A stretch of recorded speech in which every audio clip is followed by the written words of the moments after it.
ओम नमो नारायणाय नमः। जय श्री हरि।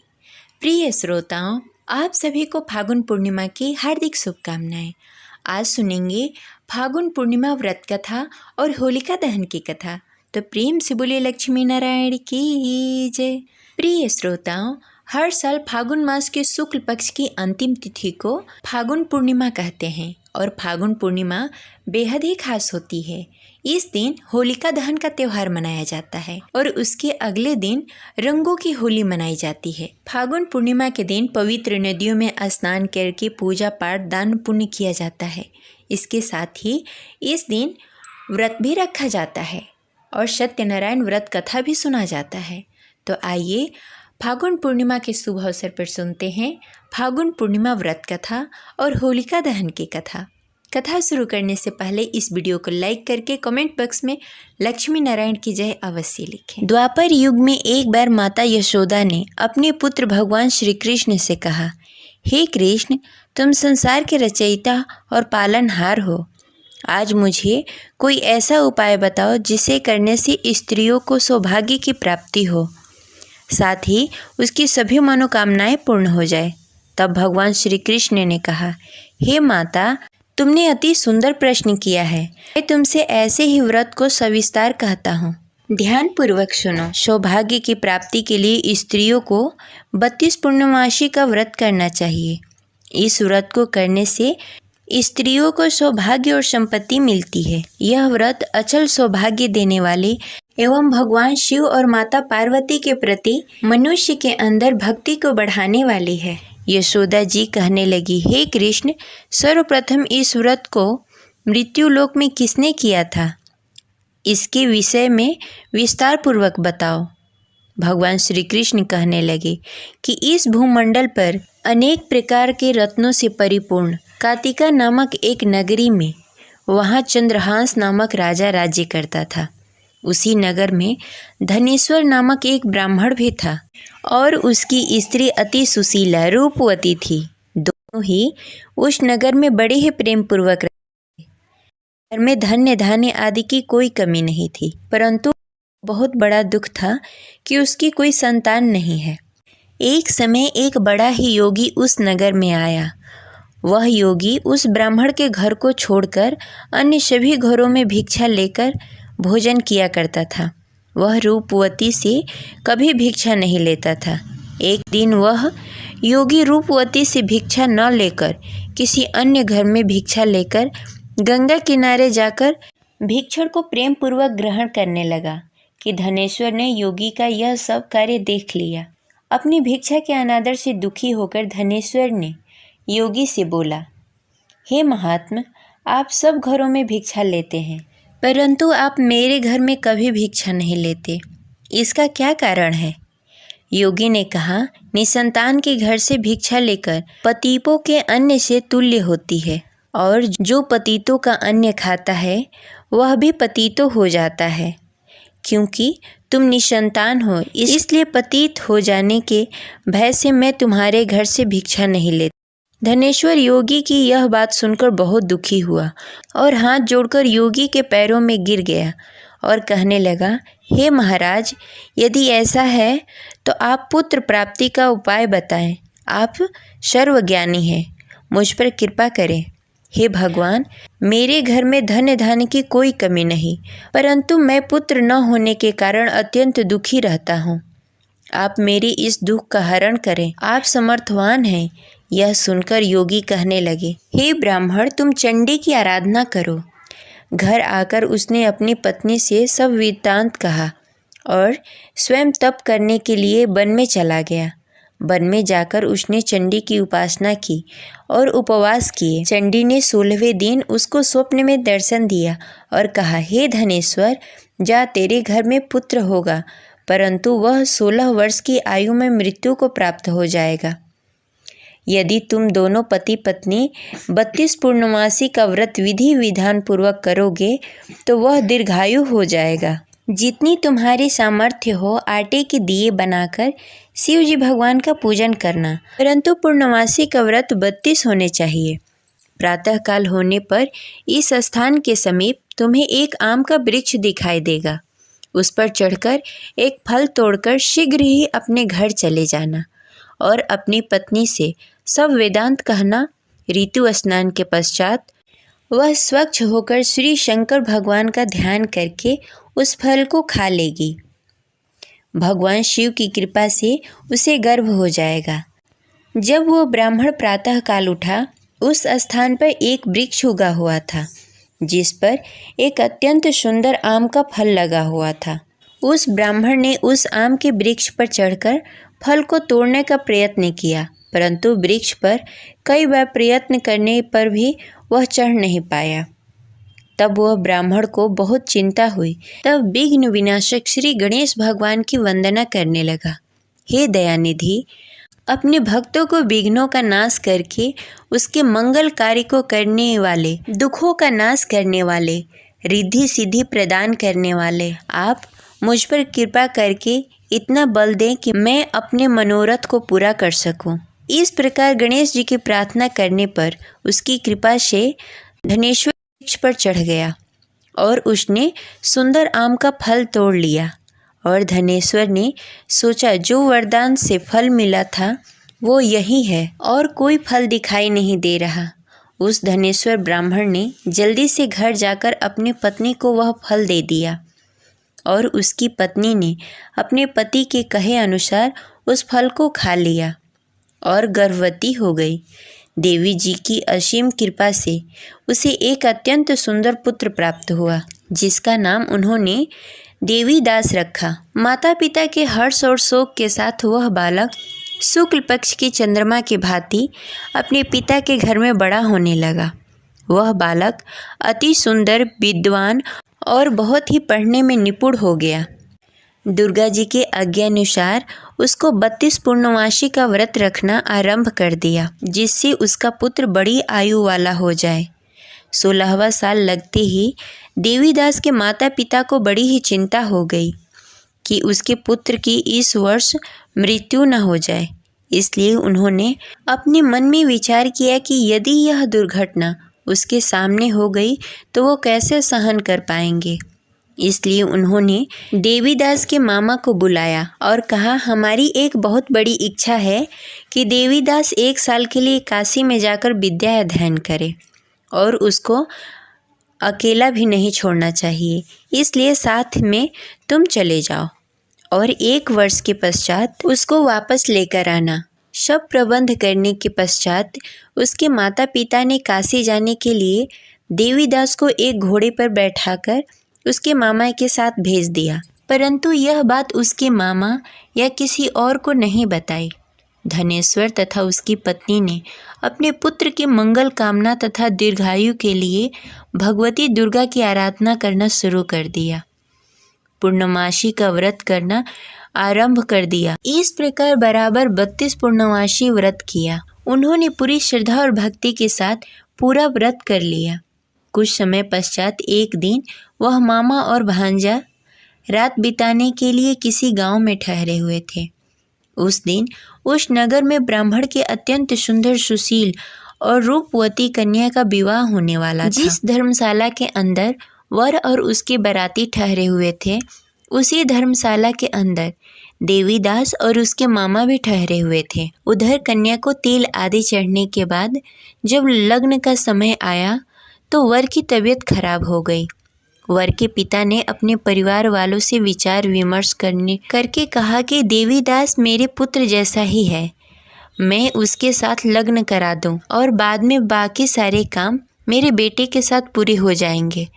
ऐसा करने के बाद वर के पिता ने देवीदास को मांगने के लिए उसके मामा के पास गए और उन्हें सारी बात बताई। मामा ने कहा कि कन्यादान में जो कुछ भी मिलेगा वो हमें दे दिया जाए।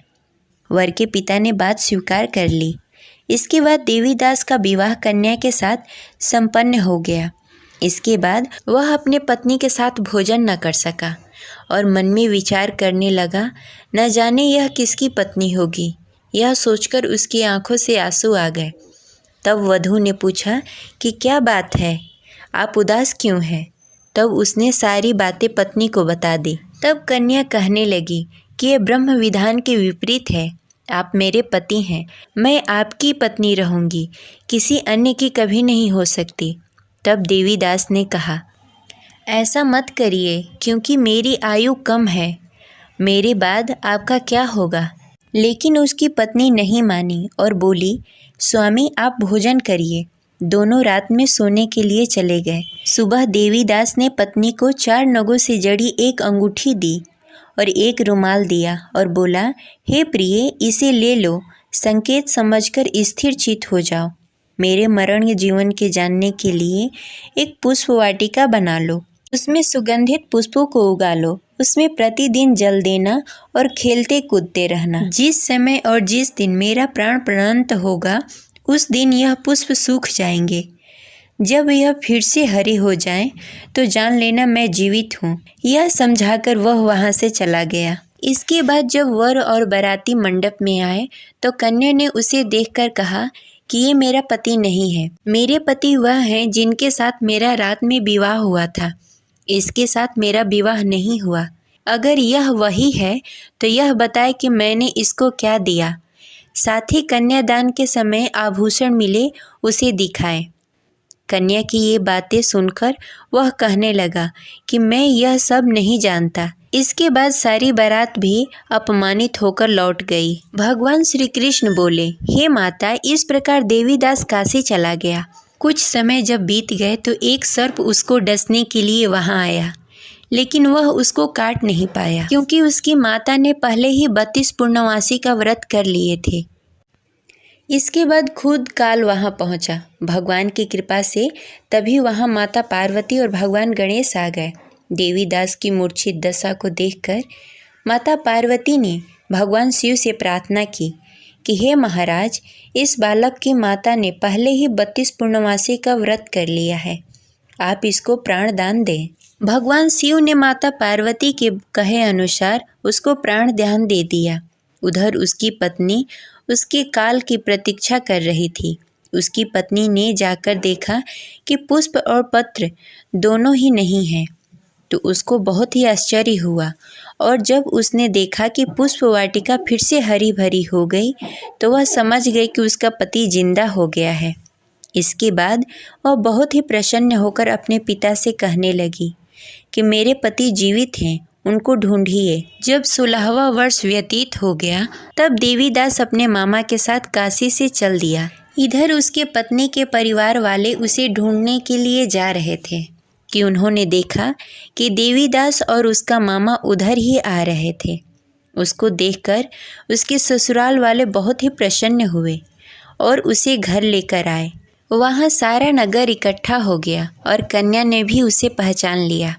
देवीदास ने इसके बाद अपनी पत्नी और मामा को लेकर वहाँ से चल दिया। उसके ससुराल वालों ने भी उसे बहुत सारा धन और दहेज देकर विदा किया। जब वह घर के लिए चल रहा था, तो उसके माता पिता को लोगों ने खबर दे दी कि तुम्हारा पुत्र देवीदास और उसकी पत्नी और उसके मामा आ रहे हैं।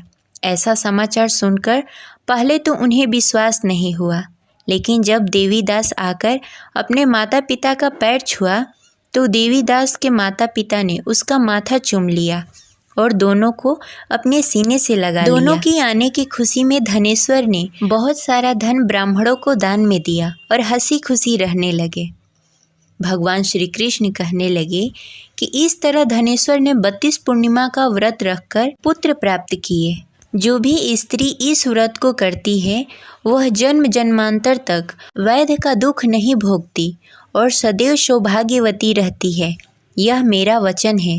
यह व्रत संतान देने वाला और सभी मनोकामनाएं पूर्ण करने वाला है। ये रही आज की कथा। अब चलिए सुनते हैं होलिका दहन की कथा। होली के पीछे भी एक पौराणिक कथा है, चलिए सुनते हैं। आप सभी से निवेदन है कि इस कथा को अंत तक अवश्य सुने, और अगर आपको हमारी कथा अच्छी लगे तो इस वीडियो को लाइक करके कमेंट में हरे कृष्णा अवश्य लिखें। होलिका दहन की पौराणिक कथा के अनुसार महर्षि कश्यप की पत्नी एवं दक्ष की पुत्री दिति के गर्भ से हिरण्यकश्यपु एवं हिरण्यकश्यप का जन्म हुआ। दोनों ही महाबलशाली थे। फलस्वरूप देवताओं को पराजित करके दोनों भाइयों ने स्वर्ग पर अपना अधिकार कर लिया।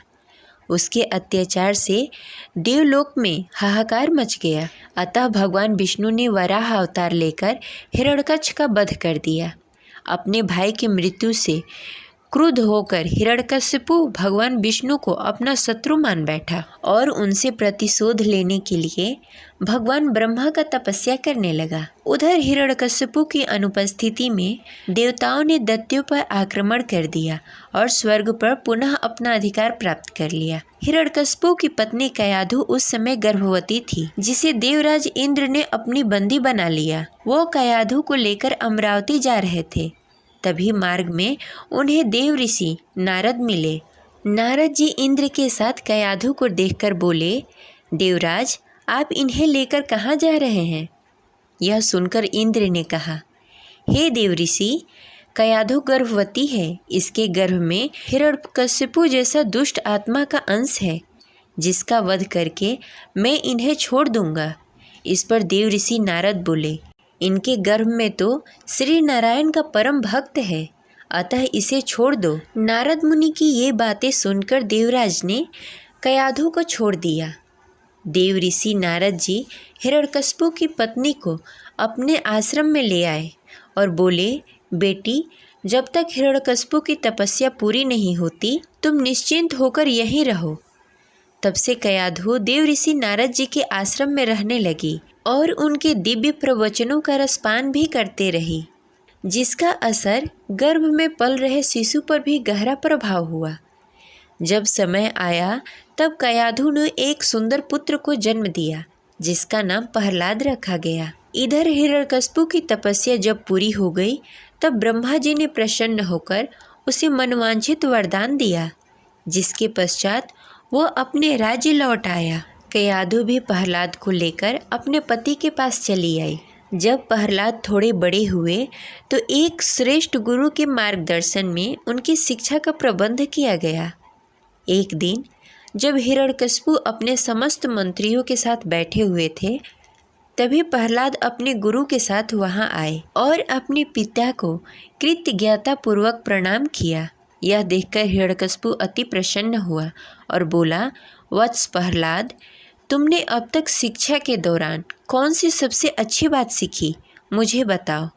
यह सुनकर प्रहलाद ने कहा, पिताश्री, मैंने अब तक जो सबसे अच्छी बात सीखी है वह यह है कि जो आदि, मध्य और अंत के रहित अजन्मा है, इस जगत के पालनहार हैं, दीन दुखियों के स्वामी हैं, उन श्री हरि को मैं बार बार प्रणाम करता हूँ।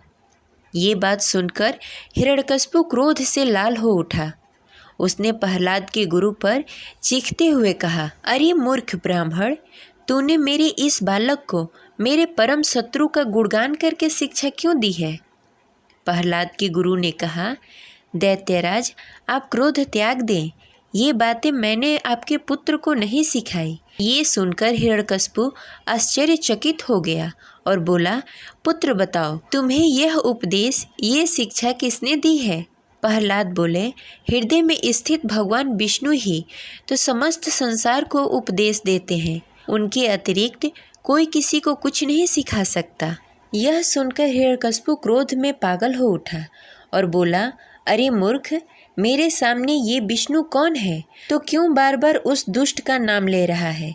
क्या तू इसका परिणाम जानता है? हिरण्यकश्यप ने प्रहलाद को बहुत समझाया, मृत्यु दंड का भय दिखाकर भी विष्णु भक्ति से दूर करना चाहा, परंतु प्रहलाद के मन में भगवान विष्णु के प्रति उनकी श्रद्धा तनिक भी कम न हुई। इसके पश्चात क्रोधित होकर हिरण्यकश्यप ने अपने सेवकों को आज्ञा दी कि इस दुरात्मा को मौत के घाट उतार दो। इस शत्रु प्रेमी से मुझे कोई लाभ नहीं है, यह कपूत तो अपने ही कुल का नाश कर देगा। दैत्यराज हिरण्यकश्यप की आज्ञा अनुसार उसके सैनिकों ने प्रहलाद पे तरह तरह के अत्याचार किए और उन्हें मारने का प्रयत्न किया, परंतु हरि कृपा के कारण वह सब प्रहलाद का बाल भी बांका ना कर सके। हिरण्यकश्यप यह सब देखकर बहुत क्रोधित हुआ। अंततः उसने अपनी बहन होलिका को आदेश दिया कि वह प्रहलाद को गोद में लेकर अग्नि में बैठ जाए, क्योंकि होलिका को यह वरदान प्राप्त था कि अग्नि से उसे कोई हानि नहीं होगी। अपने भ्राता की आदेश मानकर होलिका भक्त प्रहलाद को लेकर अग्नि में बैठ गई। उस समय प्रहलाद हाथ जोड़कर आंखें बंद करके निरंतर प्रभु का ध्यान करने में मग्न हो गए और नारायण नारायण जप करते रहे। हरि कृपा के फलस्वरूप प्रहलाद अग्नि में बैठकर भी सकुशल बच गए, किंतु होलिका उनका अहित करने के प्रयास में होलिका तो स्वयं जलकर भस्म हो गई और प्रहलाद हंसते हुए अग्नि से बाहर आ गए। इसलिए होली पर्व मनाते समय वास्तविक भाव को ध्यान में रखकर होलिका दहन करें। इसके लिए फिर आप चाहे तो विगत वर्षों के बुरे अनुभवों और असफलताओं को एक कागज़ पर लिखकर अग्नि को समर्पित कर दें। अपने मन में चल रहे नकारात्मक भाव को होलिका दहन में डाल दें।